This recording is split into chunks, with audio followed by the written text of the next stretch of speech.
Olá, gente. Eu sou o pastor Lauro Rossini Otonicar, sou membro da Ordem dos Pastores Batistas do Brasil. O tema que eu vou discorrer é: o governo de Deus no mundo é o que compensa. Jesus disse: se eu expulso demônios pelo Espírito de Deus, certamente é chegado o reino de Deus sobre vós. Descreve o Evangelho de Mateus no capítulo 12. Ou seja, Jesus chegou para estabelecer o seu reino há 2 milênios. Os fatos comprovaram, no decorrer de todo o século XX, que o sistema de governo socialista marxista ateísta, que tomou corpo nas ideias do Círculo de Viena, da Escola de Frankfurt e do movimento da contracultura, não foi apenas o mais devasso exterminador, genocida e promotor de crimes contra a humanidade, mas procura até hoje impor descaradamente uma repressão que anule as liberdades, os direitos de propriedade e outras conquistas sociais e ainda tenta de muitas formas legalizar pecados e crimes caso chegue ao poder, como fazem esses adeptos da subversão ideológica vista, por exemplo, nos partidos políticos de esquerda no Brasil.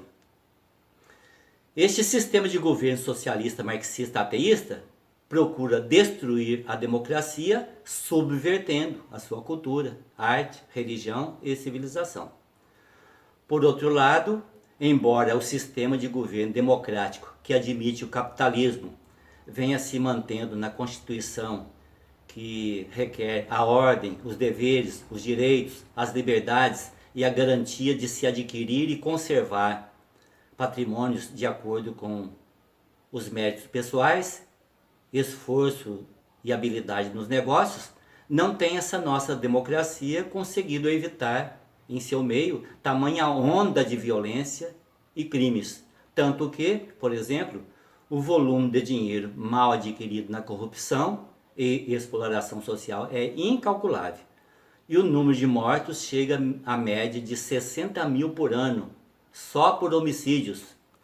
Por isso, o Brasil está longe de ser uma democracia de justiça social satisfatória, e até de poder afirmar que é, ao todo, uma nação civilizada. Na verdade, nenhum sistema de governo foi capaz de garantir as liberdades e os direitos de modo que estabelecesse uma justa medida na distribuição de rendas e riquezas, de acordo com o mérito e trabalho de cada pessoa, e o respeito mútuo entre as nações, e ainda mantivesse uma sociedade pacífica, educada e civilizada. Tudo se dá assim porque a pessoa humana é de natureza pecadora, egoísta, corrompida, cruel e propensa a fazer o bem e o mal. E no caso de fazer o mal, é até inspirada e aliada com Satanás na prática de seus crimes. É semelhante ao que Jesus disse aos seus opositores: vós sois do diabo, que é o vosso pai, e quereis satisfazer-lhe os desejos. Ele foi homicida desde o princípio, e jamais se firmou na verdade. Quando ele profere mentira, fala do que ele é próprio, porque é mentiroso e pai da mentira. Descreve o Evangelho de João no capítulo 8. Portanto, o que compensa, modifica e equilibra a ordem social é o reino de Deus do mundo, que fora inaugurado há 2 milênios, como dissemos, por intermédio da vida e obra do Senhor Jesus Cristo.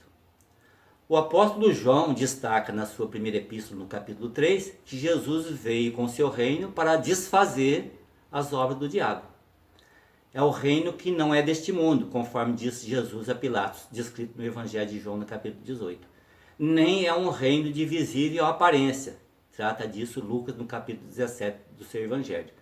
Mas é um reino espiritual, isto é, o reino de Deus que está dentro de vós, conforme descreve o mesmo Lucas no capítulo 17 do seu Evangelho. O reino de Deus é feito por intermédio da pregação da palavra, em conjunto com o Espírito Santo, intermediado pelas autoridades constituídas, conforme trata o apóstolo Paulo na sua epístola aos Romanos no capítulo 13, ou seja, as autoridades civis, militares e eclesiásticas. E tanto para enxergar como para tomar parte no reino de Deus no mundo, é necessário que a pessoa nasça de novo, se converta, conforme descreve o Evangelho de João no capítulo 3. Demonstrado no arrependimento e fé, em cumprimento ao que Jesus disse. Arrependei-vos, porque está próximo o reino dos céus. Descreve Mateus no capítulo 3 do seu Evangelho. Portanto, se não fosse a manifestação do reino de Deus na terra, realizado pela Igreja de Cristo e as autoridades constituídas, o mundo seria um caos insuportável e a vida humana não teria sentido algum. Por fim, é no compreender e integrar-se no reino de Deus que se garante a vida no reino celestial, conquistado por Jesus Cristo, sua vida, morte e ressurreição. É como exclama o apóstolo Paulo na sua segunda epístola a Timóteo, no capítulo 4. O Senhor me livrará também de toda obra maligna e me levará a salvo para o reino celestial. A Ele a glória pelos séculos dos séculos. Amém. E quem está fora do reino de Deus não deve perder tempo. Entre nele agora mesmo, conforme descreve a Epístola aos Hebreus no capítulo 3. Hoje, se ouvirdes a sua voz, ou seja, a voz de Deus, não endureçais o vosso coração. Compartilhe esse vídeo com seus amigos. Nos ajude a promover o reino de Deus no mundo. Inscrevam-se no canal, digitem Pastor Lauro, entre parênteses, Batista. Nós agradecemos pela gentileza. E que a graça do nosso Senhor e Salvador Jesus Cristo seja com todos os que temem a Deus.